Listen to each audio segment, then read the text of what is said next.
So hello everyone. So we're back with Simon and Ron Young, and then myself, Hofan. So we're very, very lucky here to have Ron here today. And we wanted to ask you some questions about healing, and particularly any advice you can have for people who want to be healers, I think. Like in my general, people wanting to be healers, normally they have extraordinary hearts and compassion, and they have a need. They're compelled to serve people. Mm. Now that can be in many different forms. It can be a policeman. It can be a designer for a home. It can be a teacher, a psychologist, literally every human being in every realm. People sitting in offices and businesses, with computers. They're doing healing work all day. So the big deal for the healer is to make boundary. And because healers naturally do not have a boundary, and they eager to assist everyone. They're the people everyone goes to when they have a problem and they need someone to talk to. And when I work with a group, I'll ask how many of you are the people that people come to talk to, and they're in all different, working situations. Different titles, but they have the same common theme, which is their heart. So when you go normally without training, when someone comes to you, your emotional body, also called your psychical body, will overlap their emotional body. And you're going to feel how they feel. So the person, I come to you, you're going to feel how I feel. And what's going to happen, you're going to feel my situation, but automatically your system is going to make my story your story. And so you understand me very well. That's how you think. But the thing is, you see me through your eyes with the feeling I have inside of you. So it's called empathy. But with empathy, it also means that you're not seeing me, you're seeing me through yourself with the feeling of me, you see. And it also means that if you do that often with people, many people, especially those in serious situation, are going to end up taking your high frequency elements out of your etheric field, your energy field, and you'll end up absorbing their low frequency elements. With time, you have an overlap in the psyche, psychologically in the psyche. Besides having your frequency and your etheric field diminishing, you will start to develop imprints in your psyche and habits and thoughts that aren't yours, but come from these clients that you have. So the first thing that's important is boundary. And I use for boundary 3 things from one of the great masters I worked with, Bert Hellinger. And anyone can do this, but you need to do this all day long in your mind mentally. And you do it especially when they're coming to speak with you or complain to you or call you on the phone. So the first phrase is, I am here, you are there. You say that phrase and you feel it, and you'll feel that there's actually a boundary coming into your field. Now, for a healer, it's not a natural feeling. You see, it's unnatural. Here, you're there. Yeah. Now say it. Look at me and say it. I'm here. You are there. Right, and you can feel it come in. Yes. So you see me, but before we're part of each other. You see, the healer has that problem. The second one is, that's your story. It's not my story. That is your story. It's not my story. Right, because immediately the healer makes everyone's story their story. It's not even, they don't even know they're doing that. So when you can make the boundary, do it mentally, don't do it as they're talking to you. And then the last one is, there's actually 3 more, but the next one is, from making the boundary, I can see you.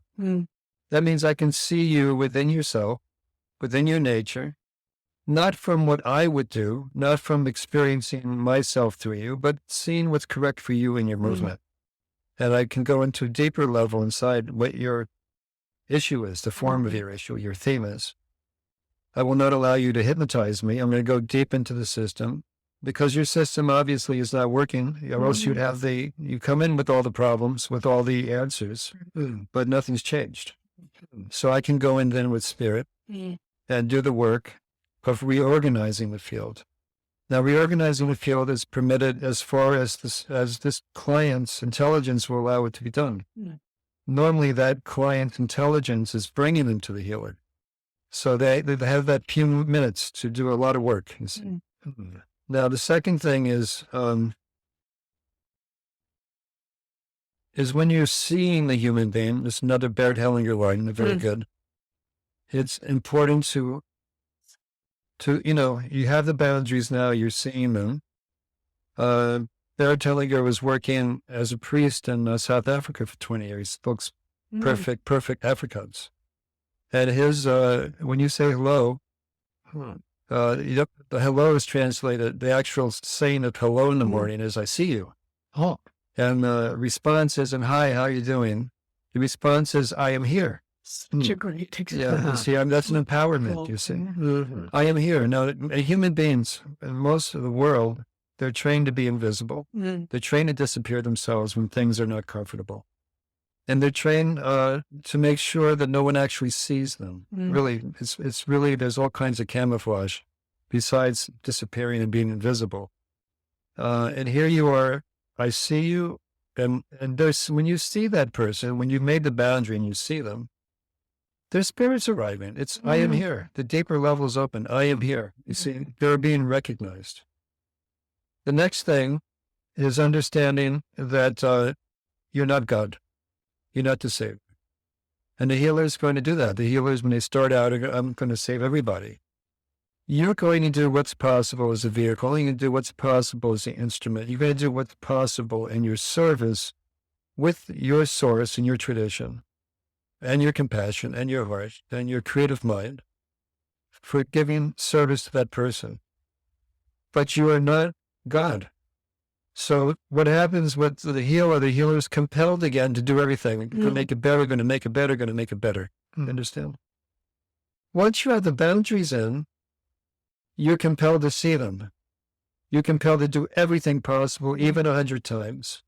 But you're recognizing the authority where it comes from. And you're giving that recognition and that respect through them to their source.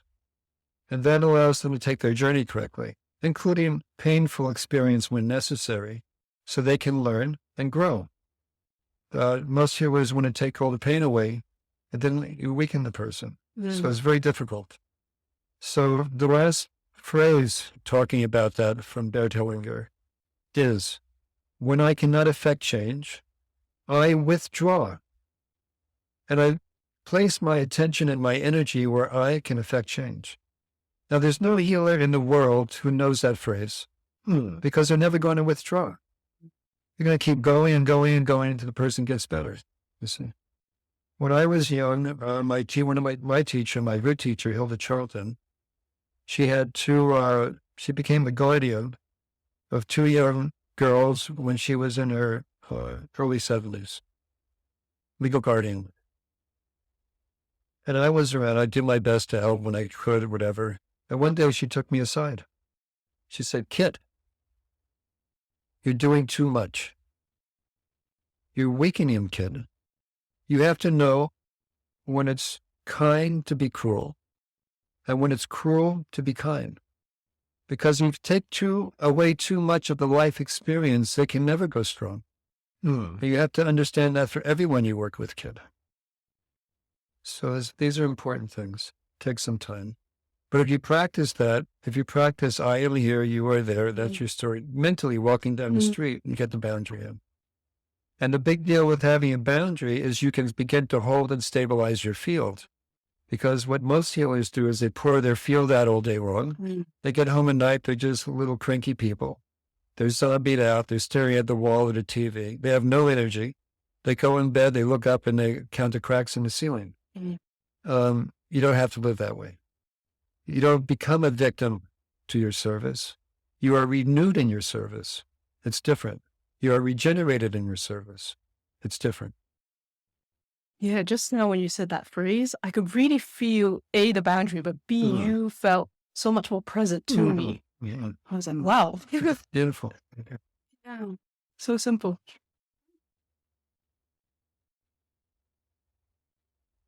Oh, it's such a pleasure to have you here, Ron. Well, thank you. Well, great. Well, what I heard in the past 10 minutes will be fruitful thought for me for another 2 years, I think. Well, You can use it all you your can life. use it all day long. And what it gives you the opportunity to take. The healer is born with this compelled to love, you see. But over time, and with most people, love becomes an obligation and a duty. Because I have to do this, I have to do this. Even when the heart is empty, it's loving, but it's empty. It's not love. It's a movement. It's a movement with emptiness because they've been burnt out. When you have the field in order, you don't get burnt out because you're regenerating the field. It's different. I'm most grateful about your reminding me about the urgency. This is something new to me. Yeah, the urgency, without that, nothing. Urgency on the part of the client and on the part of the giver. Right. Part of, our practice too. Right. Right. That means every day without fail. So I told the story. My first teacher was a painter, a well-known artist who left. He left. He was very successful, but he left because he found that all the painters, all the artists, they weren't artists, they were painters, because they would find their success with the population, and they would do the same thing 1,000 times and make a lot of money. Yeah. Instead of developing their language, they would just stay in their cubbyhole. So he left and became a recluse. And I grew up in the area, the country where he was living. And for one summer, I sat with him every day for probably 2 to 4 hours a day. And then I went back to university. And then I left university. And he was not teaching. He stopped teaching for 6 years. But I called up, and the next spring I called to see how he was. And his wife answered and said, well, Nicholas has started teaching again. Maybe you want to come. It's been 6 years. He hasn't taught anybody. So he was like all the other teachers, you see. You never saw his work. His work was in the closet. He didn't want you to be like him. He developed you into yourself. But the first time I got there, here's what I'm going to see my friend Nicholas. No, it wasn't my friend Nicholas. It was the teacher Nicholas, you see. And he said, this is the first lesson. Every day you work. Doesn't matter how you feel. It doesn't matter if you're depressed, if you're in love, if you're joyful, if you're crying. Every day you work. It says you have to master your medium. Every day you work. And every day is a chain. Another link in the chain. It's continuity and movement of consciousness. Of developing the language, inner language, which is also what spiritual work is. He said, it doesn't matter if you work 8 or 10 hours. You can't always work 8 or 10 hours or 2 hours. But 10, 15, 20 minutes every day minimum. That way the consciousness keeps moving. Otherwise, you leave for 3 weeks. You come back, you're right back where you started. Nothing over. Every day you do your work. Every day you discipline yourself. You are required to master your medium.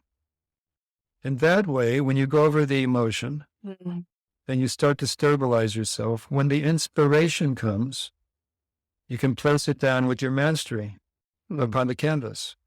And when the inspiration is gone, you finish with your mastery and with your discipline, what it brought you. I got to that was,